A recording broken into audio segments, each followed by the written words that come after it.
Well, as Julie said, my name is Jenny Murray. I'm the 4-H curriculum specialist for West Virginia University, and I am super thankful on behalf of the other presenters that we were given this opportunity today to share the Global Citizenship Curricula that these 3 other presenters, along with many others at our university, have worked on compiling over the course of about a decade at this point. So I'm just kind of along for this crazy ride that they started and kind of made through a brain storm of their own a decade ago, and I'm thankful for that as well. So the first thing that we're going to do, you kind of got a taste of it ahead of time a little bit when we sent out the information reminding you about today's webinar, and that is that we're going to just jump right in with one of our skill-a-thons and one of the activities. So I'm going to put a poll up here that was created within Zoom. So it looks a little bit different than what it would look like in real time. But as people are continuing to gather, we had 6 spices that you got a pretty lengthy description on within that email. The Zoom poll will only allow us so many of our so many words, so you don't have quite as lengthy of a description, but you have the key components to make your guess as to what the 6 mystery spices were that we asked for you to think about and maybe see if you had in your spice cabinet. And so again, we have people continuing to jump on, and we'll give you a little bit of time here to answer this poll and these questions.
It looks like about 40% of our attendees have had the opportunity to respond to the 6 questions. Continue if you are still working on making your guess as to what our 6 mystery spices are. If you are having some issues with responding to the poll, but maybe you can see the poll, you just can't get it to take your answer, you could put your answers in the chat box. If you go back to that email, they're in the same order, those 6 that were in the email, and you could tell us what your 6 guesses are in the chat box as well. We'll take answers either way.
I have about 5 after, and I know we have a lot to cover during the course of our webinar. So if you are continuing to guess, that's great. I'm going to go ahead and end the poll at this point so that we can discuss what the mystery spices are and move into the heart of our webinar today.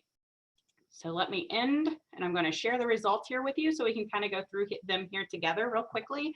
So our first spice is the second most popular spice after black pepper, and you all, the majority, 11 out of those who responded said turmeric, closely behind with cumin. So all of you that guessed cumin, you can pat yourself on the back for that one. So we have our cumin. I had cumin in my cabinet. I don't use it probably as regularly as a lot, but I did find it there.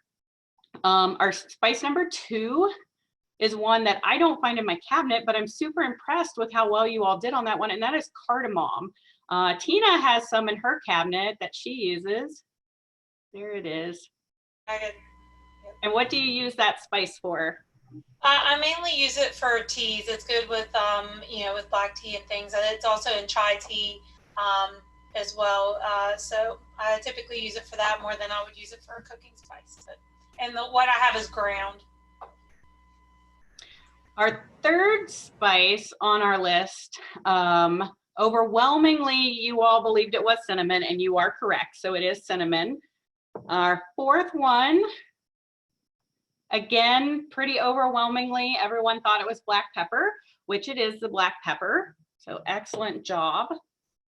Spice number 5, looks like the majority or the highest votes went to cloves, followed by turmeric. But this one, for the 2 of you out there that answered nutmeg, spice number 5 is nutmeg. So many of us are familiar with that one in baking, and maybe it's combined with some of those other ones like cloves or cinnamon. But yeah, nutmeg. And then spice number 6, I don't have it in, I only have mine in a liquid form in my spice cabinet, and that is vanilla, which was our majority winner there. So I have some vanilla extract, but I didn't have any actual vanilla bean or in my cabinet. So how many of you all had those or found those in your spice cabinets? We only have a few faces on there. You could raise your hand with the features. Yeah, all except cardamom. Yeah, that same for me, all except cardamom. So we're going to get into what the essence of the skill-a-thons are here a little bit later, and I don't want to spoil it, but you can kind of see, just like the experiential learning model, we kind of jump right into an activity and get the kids thinking, and then we're going to take time afterwards to process and evaluate it. So here's just a way that you could do it in a virtual setting. I don't think we're going to take time to do it, but we do have it set up as one of those polls, and that polls everything site, so the kids could answer with a poll with ABC answers, or they could do a word cloud, and you can kind of see which words or spices are the larger words or the ones they think are more important. So there's other technology out there that you could use this with a virtual setting. The one downside and why we kind of moved over to this poll situation here within the software that we're using was the fact that our account with the polls everywhere is limited. So if your group size is going to be larger than about 40, not everyone gets an opportunity to respond. So trying to make sure that we can be inclusive, and we have 51 on our session here today. So not everyone would have been able to participate with us. So we do have one more, and I'm going to have Julie move forward, and we're going to again use our technology within Zoom here today. There are extension activities to a lot of these, and we want to engage you in one of them. Julie, can you move to slide 2?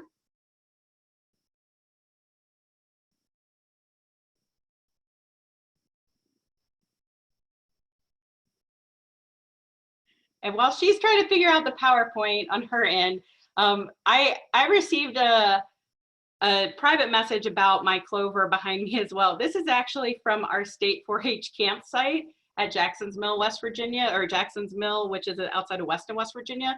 And it is a totem pole that we have around our council circle ring when they redid them. It's one of the carvings within that, and I had taken some pictures around. the campfire circle a few summers ago and grabbed it when we started talking about virtual backgrounds. So that's where it comes from. It's from our state 4-H camp. So is this how we're just going to use it right here? I can't hear you, Julie. Yeah, I'm not sure why it's not advancing. So yes, I'm trying to make it as big. Yeah. Okay, so one of the extension activities that you can do with this skill-a-thon, which the official title of this skill-a-thon is Where Does That Flavor, let me get it right. Where did we get that flavor from? Okay, there, oh, it's on the top of the slide. I apologize, I'm looking at my sheet of paper here. So one of the extension activities is that you can have a map, and after they identify all of these spices, that they could actually apply that to where do they think that they originated from, or where do we get that spice from now today. So we're going to start, and it looks like they've already kind of given us the answer.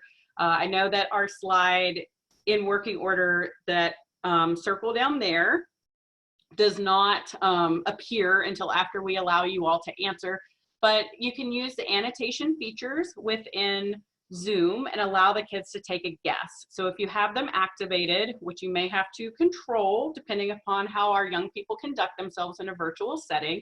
So as long as you have the annotate feature activated, you can encourage them to draw or mark on your slide where they think that, and we're going to go for this one on where do we think that vanilla came from. So that would be the prompt for this question. And I can see some people found the annotation feature. Many of us have been on numerous Zooms since our time of social distancing. But if you're not familiar with where to find the annotation features within Zoom, if you're on a desktop, they're going to be at the top of your screen, and you're going to see annotate down. You're going to see that it's the annotate features within Zoom. So you're going to see it at the top, usually on a desktop, where it says view options and gives you a drop down list, and then you're going to have annotate, and it will let you either stamp it or draw on it, add text. It gives you a lot of different options. I usually, if we're trying to get them to mark a map, tell them to use a stamp, one like a star or a heart or something. And then if they're on a phone, it's going to look like a little pencil figurine. So that's what we kind of have some screenshots there to show you at the bottom of the slide and to the left of the map, at the bottom and the left of the map, that show you where they could find those annotate features if they're not familiar with it. So I see many of you all have found it. It's a great reminder to, once you turn off the feature and don't want your young people to continue using it throughout, on how to conduct themselves during a virtual meeting. And so that we're, you know, I think we have identified that our vanilla is coming from the region there around Mexico and the Gulf. And so I'm going to turn off the annotation feature at this point, and we hope that all of you all will be on your best behavior as we move forward, unless our other presenters tell you that it's okay to use the annotate feature within Zoom. So another extended learning feature that you'll find in here are looking at your cabinet in your kitchen at, say, cereals, to look and see if you can find any of these spices within your cereals. Some other extension activities include using and making recipes with these various spices. So there's a lot of ways to extend the learning beyond the initial skill-a-thon activities that are provided. So I'm going to turn this over to one of our other presenters. Oh, thanks, Jenny. My name's Dennis Scott. I work here with West Virginia University doing community engagement and global awareness. And I'm really happy to be a part of this team and be able to share some knowledge about this project we've been working on for a number of years.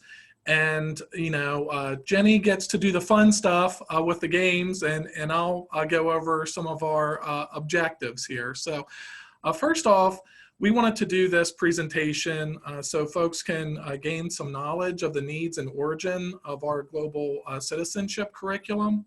And now we recognize that there has been some different discussions around the use of the term citizenship education and global citizenship education. And some of those discussions have occurred both nationally and at the state level. And some of our own research has shown that the term is problematic because it's not widely understood by volunteers and often misinterpreted. But we see this curriculum as part of our global education and engagement effort. So you may hear us using those terms in addition to global citizenship. Next, we would like to improve understanding of the curriculum among extension professionals and volunteers. In some of our research, we found that in general, extension personnel feel that their administration supports global citizenship efforts, and most also agreed that their extension service was globally engaged. But many respondents did not agree that their volunteers valued global citizenship, and some felt strongly that the youth that they teach didn't see these topics as important. So we're gonna talk about some ways to maybe get youth to see that these topics are important. So third, we want to learn strategies to utilize the curriculum with youth in various settings. And when we talk about various settings, we've used this curriculum in school-based efforts, in classes and formal classes, also in after-school time, as well as in educational outreach activities, such as fairs and festivals. Of course, in West Virginia 4-H, we love camping, so we've used the curriculum for camp classes, as well as at club meetings, trained leaders to work in 4-H club meetings, and even sometimes working with groups who are hosting international students or going on outbound trips, study abroad type trips out of the US. Finally, we want to seek some curriculum ideas for 2020 and beyond. So we hope that you will share some ideas and resources with us if something springs to mind during this presentation or even after. Please don't hesitate to contact us. Thank you, Julie. Talking about the need, if you're on this Zoom meeting, you probably understand the need, but sometimes the youth and adults that we work with don't understand the need, and sometimes, depending on the situation, maybe even some of our administrators. So we talk about the fact that the US has become increasingly more diverse. There are some areas of the country that are even less diverse. For example, when we talk about West Virginia is one of the least diverse states in the US by several measures. So when you hear us talking about diversity, we're talking about diversity broadly across the spectrum. In the case of West Virginia, it's a state that is low in percentages of ethnic and religious diversity, as well as the number of foreign-born residents. And also it ranks among the lowest, some years the lowest, in the number of people who hold passports. So for our work, we recognize that many of our youth may not have traveled out of the country. In many cases, they may not have traveled out of state or rarely out of their home communities. So while we view study abroad opportunities as something to encourage and for youth to strive for as a pinnacle experiences, with this curriculum, we're trying to bring the world to West Virginia to broaden youth horizons who may not have the option to travel, nor the desire. We recognize when we're doing global education, not everybody really has the desire to travel, but they are still affected by global issues. So also, we found that there's a need for this because there's limited global education curricula for extension clients. So nationally, there's a great curriculum for sale at National 4-H Mall, We Connect. That originates from the great work out of the University of Minnesota. It's for middle school youth, but it can be adapted to suit younger and older age groups. There are other resources, national 4-H malls such as Diversity, the Source of Our Strength, that's in the citizenship category, as well as a great arts book called Que Rico that focuses on Latino cultural arts. And several universities have developed materials. So if you have something you'd want to share with us, please share that in the chat box. If you have recommendations or resources from your own universities. So finally, there's this need around a globally minded workforce that needs skills to appreciate differences in food, culture, language, to be able to evaluate global issues and challenges, and understand the interconnectedness of the world around us. So every time we do presentations about these global issues topics, we hear cliches like, the world's getting smaller. It's a small world after all, right? We're more interdependent than ever. We're all connected in this web. But now, in all seriousness, with COVID-19 affecting almost every aspect of life around the globe, maybe youth and our 4-H volunteers truly see how critical understanding global trends and issues and solutions really are. So next, let's just drill down a little bit with an example from a rural state here in West Virginia. Maybe it applies to some of your situations as well. And I'll just touch on this briefly. But there is an elephant in the room. And although we're discussing the need for global citizenship education in a variety of ways, the truth is that we're living in a time with increased calls from some members of our population for national isolation and a retreat really from global engagement. So we found that some of our clientele may frankly be disinterested or even distrustful sometimes of global education. So in some of these instances, it might be helpful to talk about the economic need of global education if you're facing barriers to roll out this type of programming. So on this slide is information from the West Virginia Development Office and Department of Commerce, and it really illustrates some important concepts around business import and export and the interconnectedness of real world impact to West Virginia communities, with the movement of business and goods. So in short, we tell people that aren't convinced about the need for global education. Jobs may move to other countries, but they're also coming to West Virginia because of international businesses. And as you can see there, how many flags, we might ask our youth, how many flags do you see there? What countries are they from? I see lots of flags from Japan, from Britain, from Canada, from Germany, from Italy, even from France. So using this sort of business or economic argument is often wins people over. And again, when we've done these presentations in West Virginia, I tell them about folks about a statistic I read from the development office in West Virginia about business from Japan.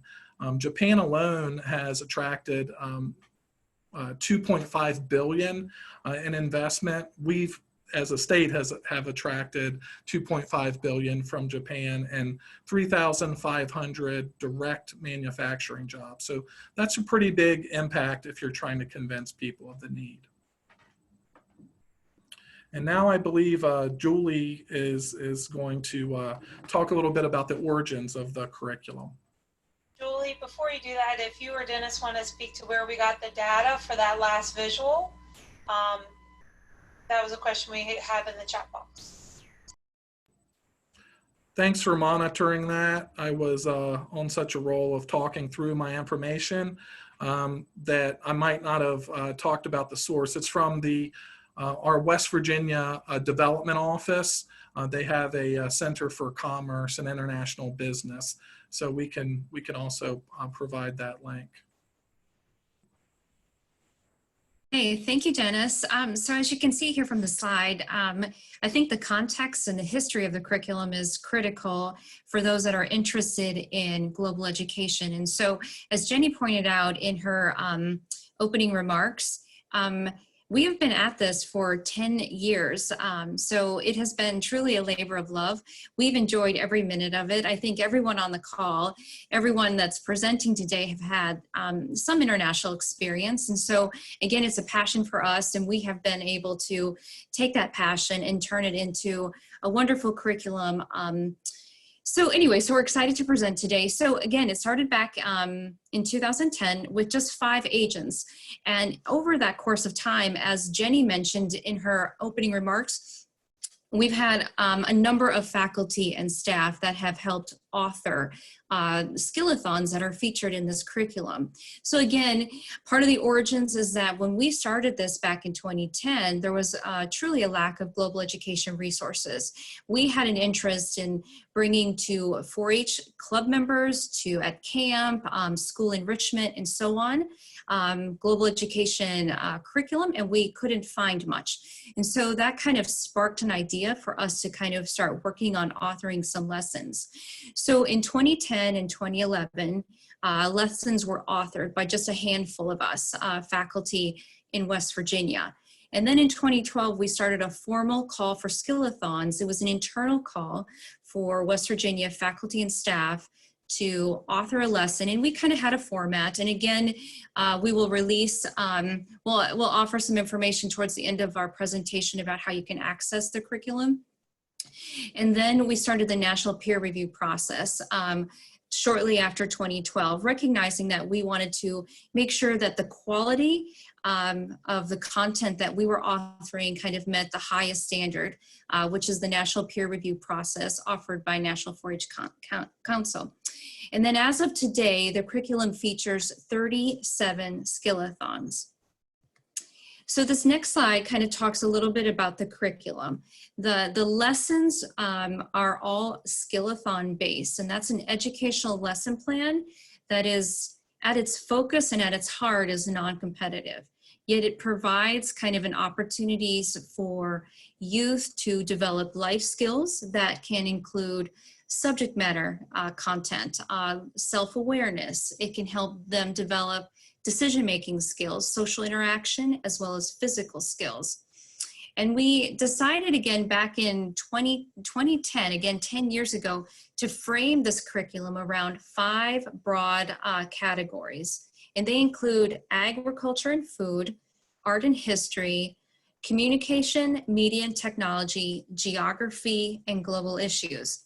And what's exciting today is that in the next couple of slides, Tina's going to be talking about some examples from that.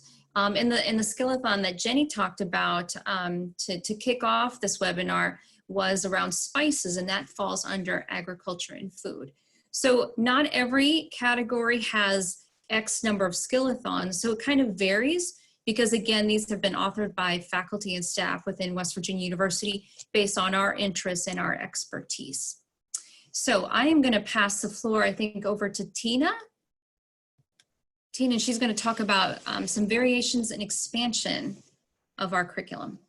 Yes, and I just put a link in the chat box that you guys are welcome to go to, and it's some of the ones we're going to talk about coming up. You'll see that we have them in a virtual format at this point. We had them in a format to use at our state fair, which with touch screens, and our communications department was able to modify that after everything happened for us in West Virginia. We started closing down in mid-March, and we were able to move it to a different format modify the format a bit so that our kids could use it and our audience as well. So one of the things I'm going to talk about is how is with these variations and the expansion. One of the other pieces that we did in 2019 was our college age students that are camping instructors that go out to our various 4-H residential camps and day camps in West Virginia, all got a playing card kit, and it was provided. And if you see Jenny's showing an example of those, and and she'll talk to you about if you're interested in purchasing one of those for the next time you when we're able to have face-to-face events again. But we have the playing cards that were provided and were used in our residential camps. On one side it just looks like a plain deck, and on the other side it has some matching games. And then these matching games were put into the virtual format for the state fair, and that's what the link is, where you can play some of these games. And they're listed there. It's an art memory match with paintings, with sculptures, word synonyms, instruments of the world, festivals of the world, and recognize this language. We picked out a couple that were of those 6 that we're going to highlight here as we go through. So the 2 that I'm going to focus on, the first one, Julie, if you want to go to the next slide, is about the sculptures art memory match game. So our skill-a-thons have a bit of, in the lesson itself, it will list the ages that we recommend them for. Sometimes our expansion and additional activities there's ideas for like an older audience if you're looking to that, or ways that you can make it a little more robust depending on the age group that you're working with. But we also have them, some of them are geared towards like a middle school age to and high school age. Some of them are geared towards a younger audience. We also list the areas where it's good, where we recommend that you could have these activities, whether it is a camp setting or it is an after school setting, or it's just for the general public. If you are at a booth at a fair, that's where we have after school programs, and we always do a lights on after school where we man a table for 4 to 7 in the afternoon, and kids and parents who are with our after school program can walk through, and these are always really good things that I like to bring there because it grabs the kids' attention to come to your table when they see something they can pick up and things that they can use. So that's where I've used a lot of these matching games in the past that have worked well. So this one with the art memory match, it's about sculptures. It's focusing primarily on ancient Greece and Rome. There's some activity discussions about, they can talk about what their favorite is, what they think the artist is trying to say, even like what do they think the sculpture would do next if it was alive. So if you're looking at the discus thrower, what would be the next natural movement for the discus thrower to do in that. So, and this is one of the games, again, it's in the playing card deck as well as it's on that online link that is in the chat box. So it's a nice way for the kids to get a bit of a different understanding of, of art and history and culture all kind of wrapped up in one. So Julie, if you want to go to the next slide, I'll talk about this one. It's can you recognize this language? We like this one a lot because we can talk about, what are languages that are talked about in their school or community, or what languages would they like to see offered in their school or community.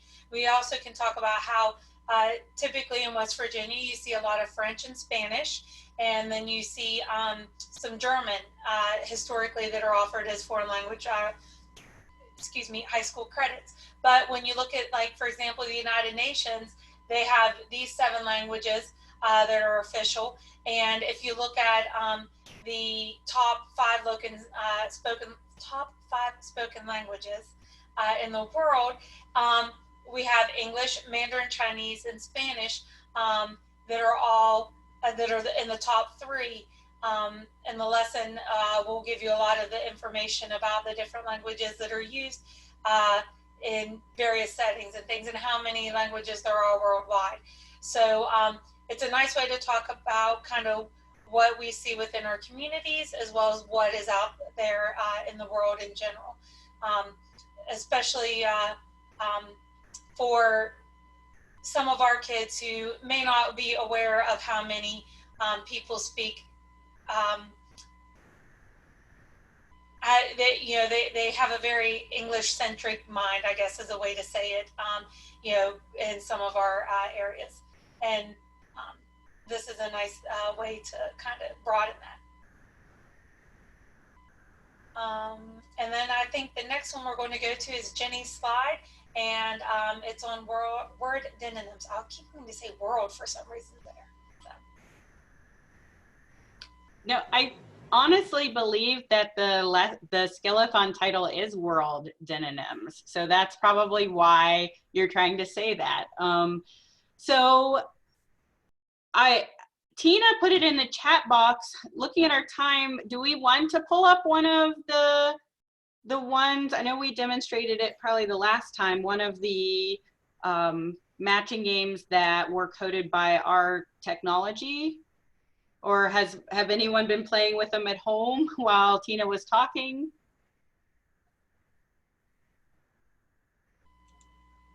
Okay, we had some that have tried a few. Okay, that's great.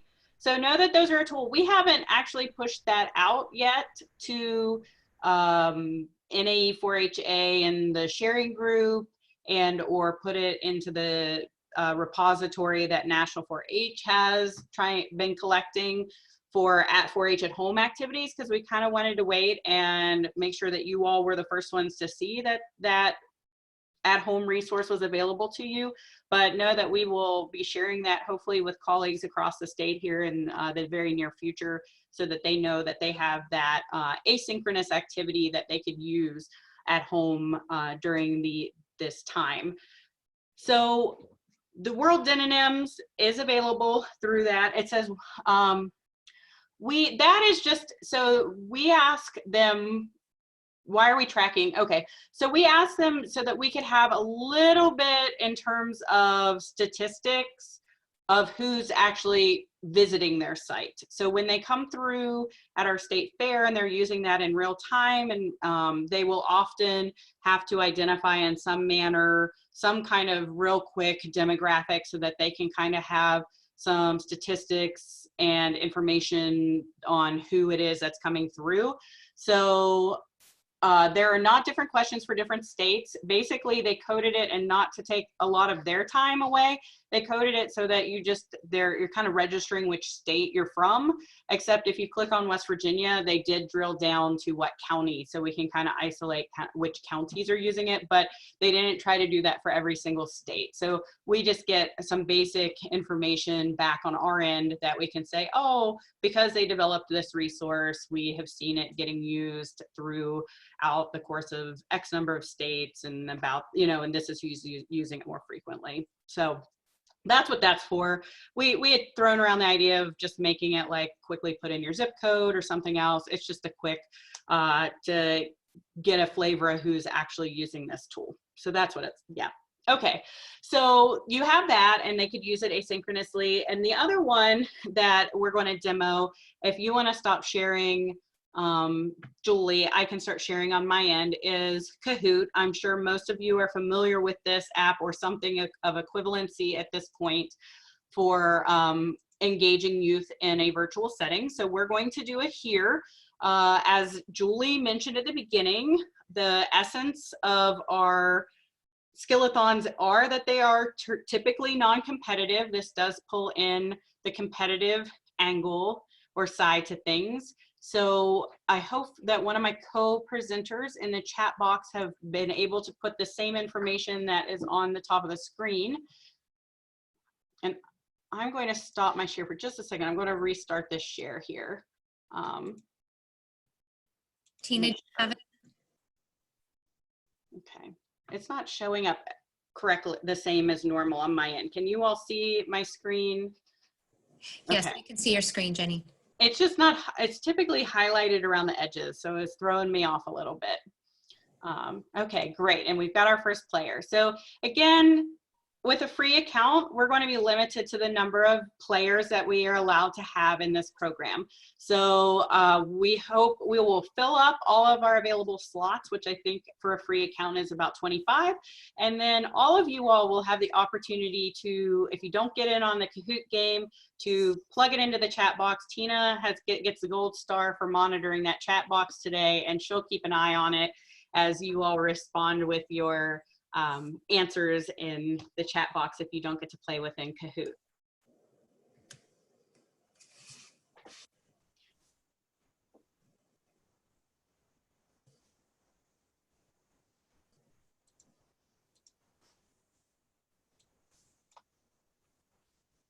Okay.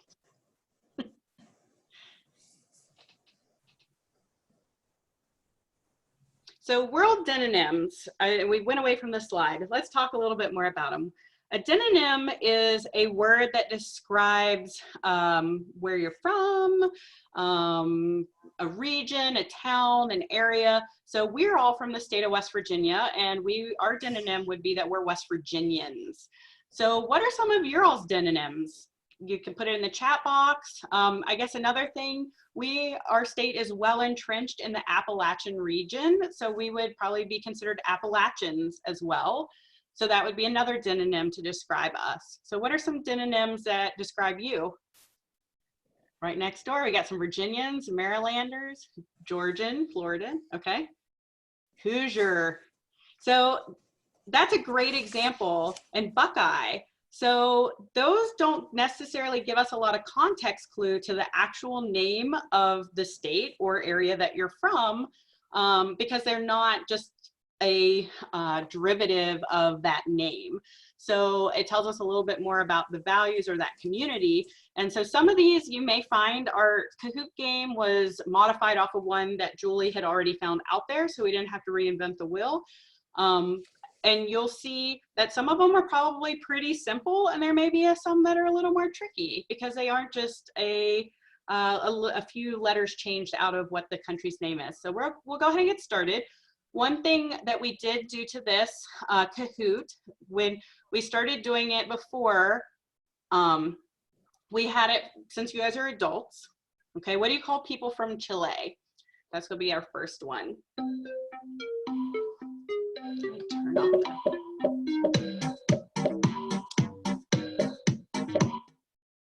I'll turn off the music. So we found one out there. It was pretty long. We went ahead and chose to shrink or take out the number that we had there. The answer for that one is Chilean. I saw at least one person get it right there in the chat box. That's great. We shrunk down, well, we took out and pared down the number of questions for the amount of time that we had with you all today. But the other thing is because you all are an adult audience, we pared down the amount of time that you have to respond to the question within the software. And we found that although you guys are adults, so it shouldn't take you as long necessarily to read and respond as a young person might take, that technology sometimes doesn't allow you to read and respond to the question as quickly. So we had to elongate our time. So what do we call people from Finland? So instead of a 10-second time, we went to 20 seconds, so that we made sure those folks who had a little lag on their technology had time to respond to the questions.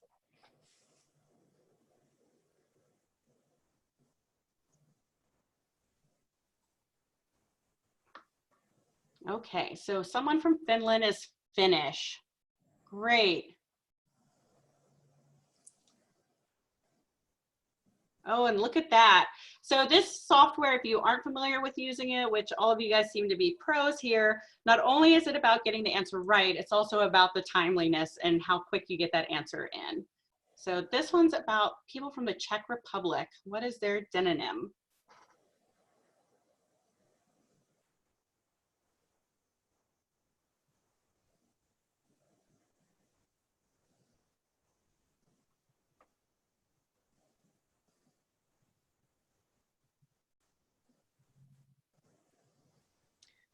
So, oh, check. AL has answered 2 in a row in the chat box. Awesome.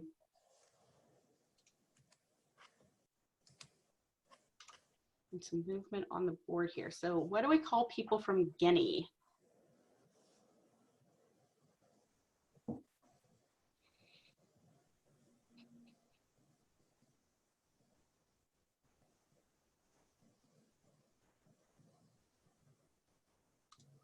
And I think we have 29 players, so I'm okay to go ahead and skip ahead since you all were in there. So this one, we weren't completely familiar with or sure of. So Guinean, yeah, is the correct answer for this one.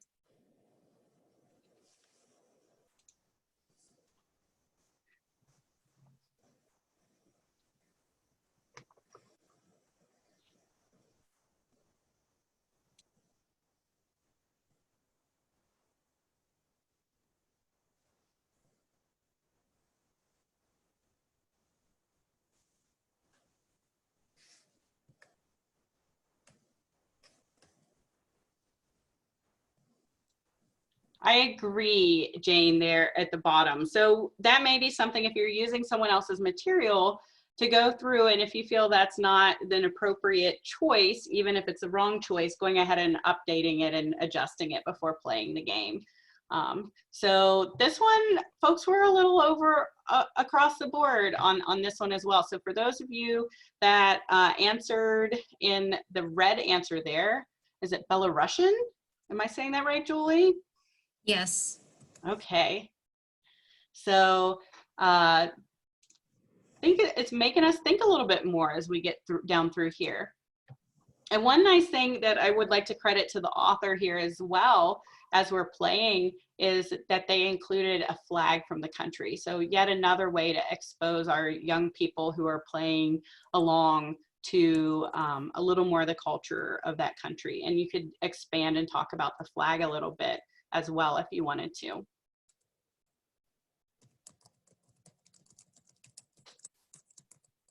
Great. That one must not have been quite as tricky. They're Danish.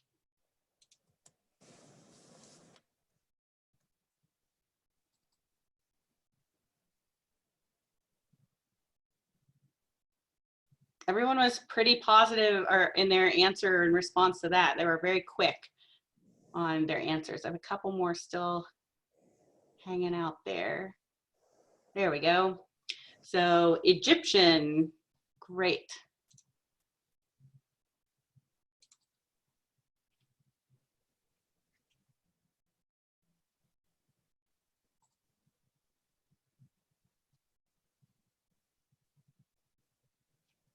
Okay, and Japanese. So what do we call people from Kazakhstan?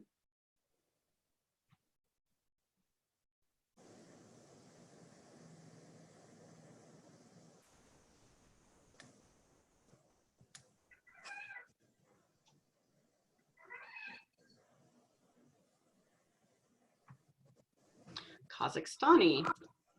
Another one that a lot of people may not necessarily be thinking of, and it gives us an opportunity to have a conversation. I believe that along with a lot of the skill-a-thons, another extension activity with this skill-a-thon is to actually find a map and have them determine where geographically this country is that they're discussing. So.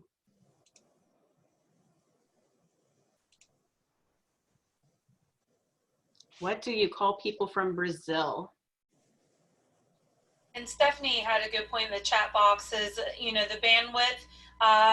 We all, I believe at this point of experience, you know, when we've been on Zoom calls or working with youth and our colleagues, all virtually primarily, you know, internet access and reliable internet access, we definitely see how that can affect things when we're working with this. And that's a really good point, not just with Kahoots, but in general. Yes, and so if you're doing this in real time, the competitive nature of it isn't something that we typically would do with if we were face-to-face doing this skill-a-thon with our young people, because it is by nature non-competitive. But that's the way that this Kahoot software is set up. Their software is also set up where you can teach in real time, or you can assign and have them do it asynchronously. So that's an option as well. So at the very end, we can see who our winners are. So SKD is in third, and Caitlin's in second, and in first place, on the top of the podium, we have Brian G. So congratulations to all of you all. We have some runners up, CA and Joey down there in the bottom. So that's just a way that we might be able to modify it for our audience in today.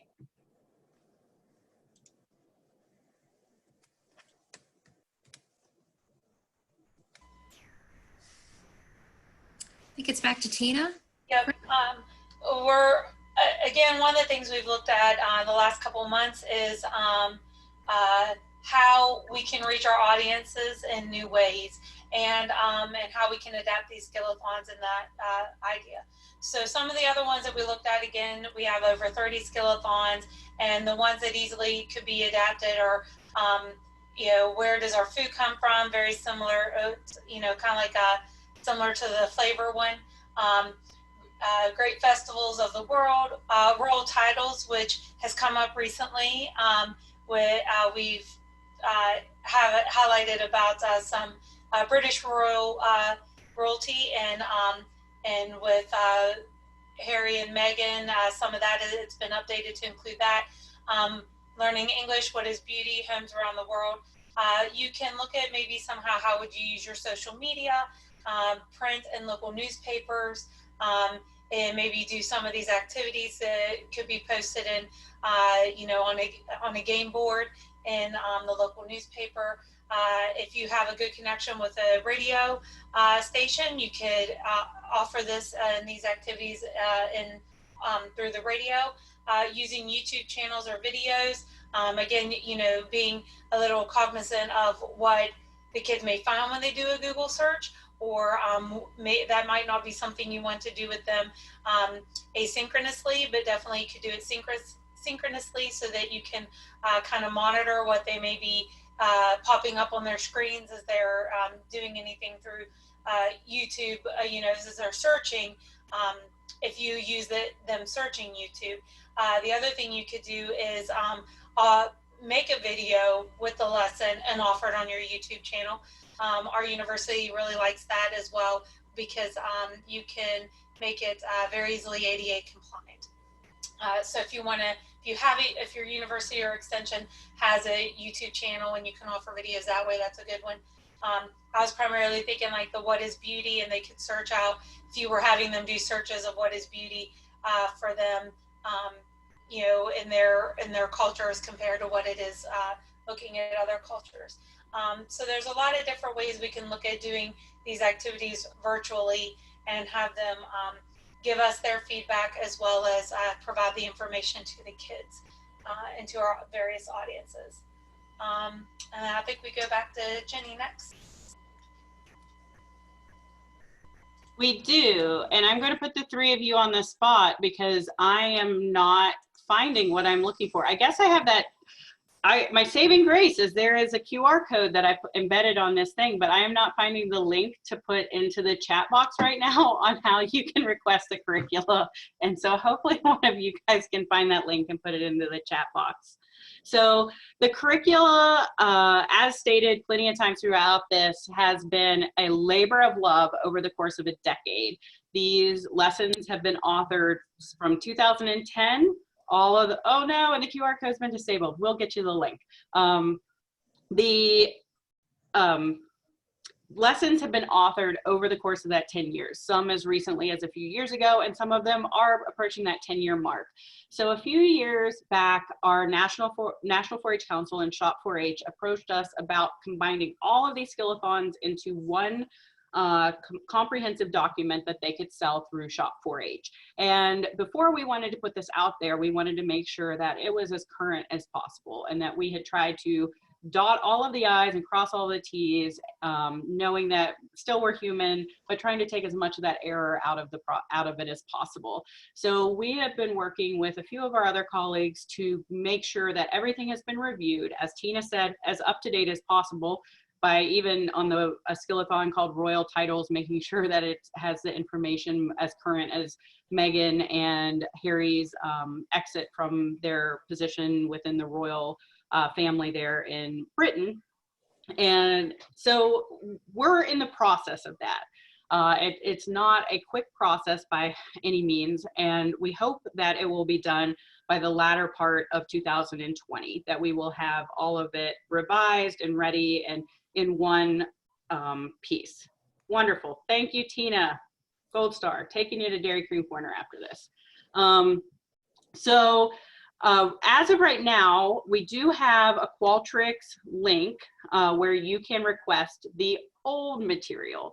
So keeping in mind when you download it, the essence of each skill-a-thon hasn't shifted significantly. We're still expecting it to have the same kind of feel and flavor we may have gone through in cleaned up some of the instructions so they're a little more clear after we have ran these activities over and over and over again and know a little bit better of what to expect, as well as the new stuff is going to have 2020 statistics and information in it. So you're welcome to request it and download those PDFs right now, knowing that you're probably going to need to make sure if that's still the right stats or currency rates, or just double checking, knowing that and it should say on there when they were developed so that you can kind of have an idea of, oh, this one's 6 years old. I should probably double check to make sure that it's the most up-to-date information as possible. And then we, like I said, hope to have it completely done and revised and available to you all in late 2020. And so in the chat box right now is the request for the skill-a-thons. Tina mentioned one of our outputs from the skill-a-thons were that last summer we gave these really nicely made skill-a-thon card decks. It's a one deck. It's got 150 cards in it, and it goes with 6 of the skill-a-thons. So when you download the PDF, you'll find that you have cards that are similar to these, but you have to, like, they're just black and white, and you have to cut them all out and laminate them for every classroom that you use. And when we were looking to mobilize this with our camping instructors and our young people going in and out of camps all summer long, that it just made more sense that we gave them a really nicely color tool that they could use with those youth audiences. So we do have some of those available for purchase. No, they're not going anywhere anytime soon. So as you all are not working directly with your audiences right now, they may, or you're taking some kind of a budget cut, you all, they're not going to go away. So as things open back up in the future years, and maybe we will find we also are able to bundle that with Shop 4-H as part of the package when we get to that point in time. So I think that's all that I have for my slide. Julie, I will turn it back over to you. Okay, thank you. Having some issues with technology today. It's just not going as smooth. So I know we are drawing to a close. We have about 3 minutes left. And so I've posted in the chat box a little bit earlier. We would love your feedback. We know as educators and faculty and staff that we always report back some of the impacts. And of course, we also want your feedback. Jenny has requested, my colleagues have requested your feedback and your thoughts on curriculum ideas. If you're interested in learning more or reaching out to us, we have opportunities in the evaluation piece for you to leave that information. So again, we would love for you to just take a minute to do that. Tina, I can post it in the chat again unless, yeah, the QR code, yeah, we apologize for that. Here's the evaluation link. And Dennis, we have a question out. Oh, you've kind of answered a little bit about the camper program. Okay, yeah. Because Denise had one about camps that are focused on global citizenship. So Yeah, the evaluation link is in the chat box. Go ahead, Dennis, sorry. Yeah, I was just going to follow up. That was a great question about global citizenship focused camps. The way we do it, we've had long-standing partnerships with some international universities, and we work with their affiliated high schools. So we work with international campers from places such as China, Vietnam, Mexico, and we integrate the global education activities throughout the state camps with daily assemblies and cultural presentations. That way, all 300 or 400 campers there get to learn about different international culture and customs, and hopefully make a friend. You know, and we found in our follow up with campers that folks stay in touch, you know, more and more now with Facebook and Instagram and all of the social media. It's a lot more efficient than the old school pen pals for sure. Are there any more questions? Feel free to unmute yourselves and ask us, offer any questions or place them in the chat box.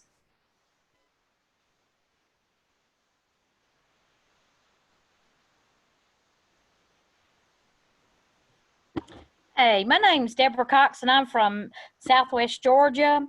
The cards games, those would be good to share with art councils that are in various locations. We have a group called Flint River Arts Council, and they try to share various things with the youth concerning art.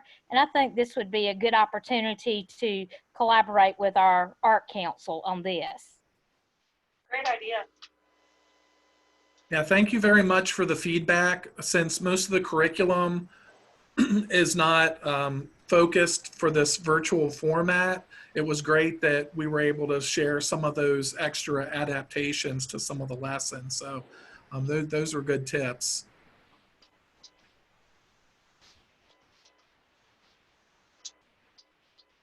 So Jane, thank you for joining us from Ohio State over there. She's like amazing at what they are able to produce. So I think that we could go around the in the same format or a similar route to your all's learning lab kit, so that agents or volunteers can easily pick this stuff up and go with it. I know Julie and Tina and Dennis have some kits here within West Virginia that they have assembled, but we've never tried to necessarily mass produce it. And a lot of times they end up being the instructors at some of our state focused events that happen at our 4-H camp.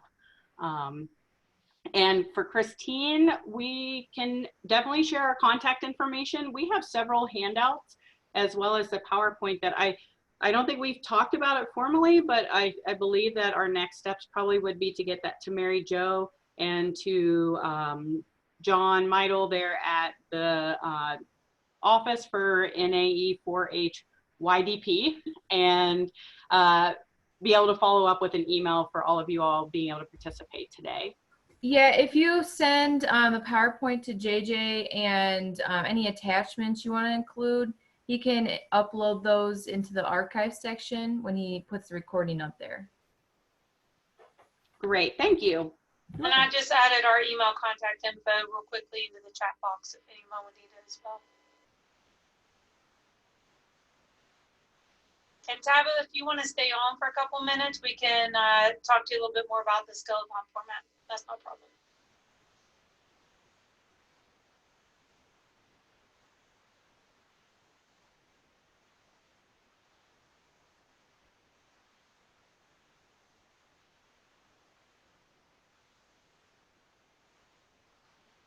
Where will we find the recording of this meeting? There's a section on the website. I've gone to it before, but Mary Jo, can you answer that one, or JJ? Yeah, if you go to, I think it's participate, and then the web, you hover over the webinars, it'll take you to the archived tab. I'll put the link in the chat box too.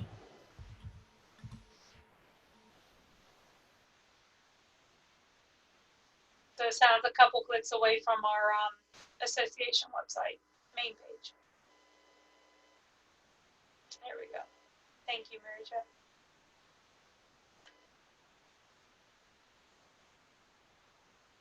So everyone, that concludes our webinar today. So again, if anybody wants to hang on, we are happy to talk more specifically. We know Tabitha from West Virginia State wants to get some more information, but if you need to slip away, that's okay too. Thanks everybody for joining us.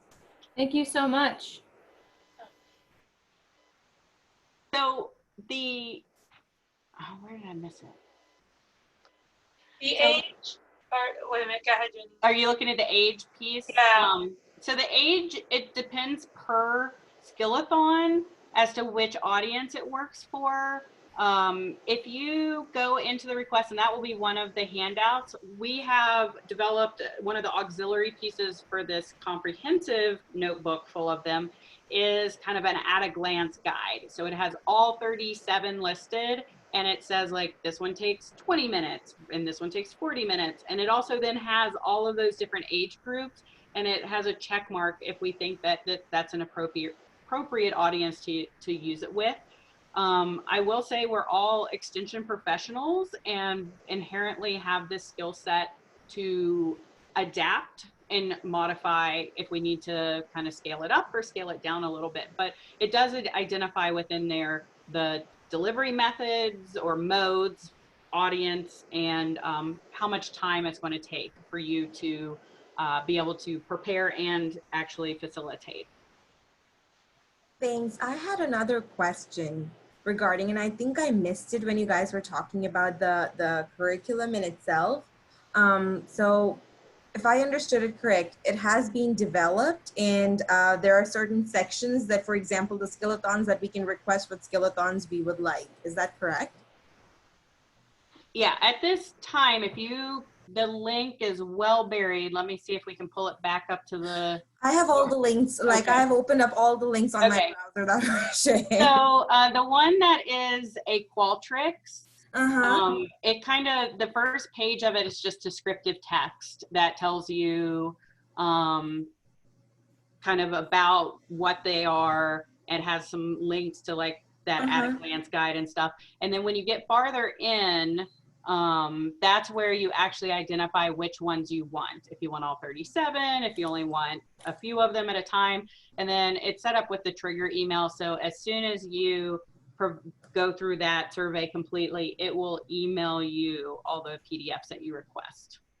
Oh, fantastic. And thank you so much. This was really, really a great webinar. Thank you, guys.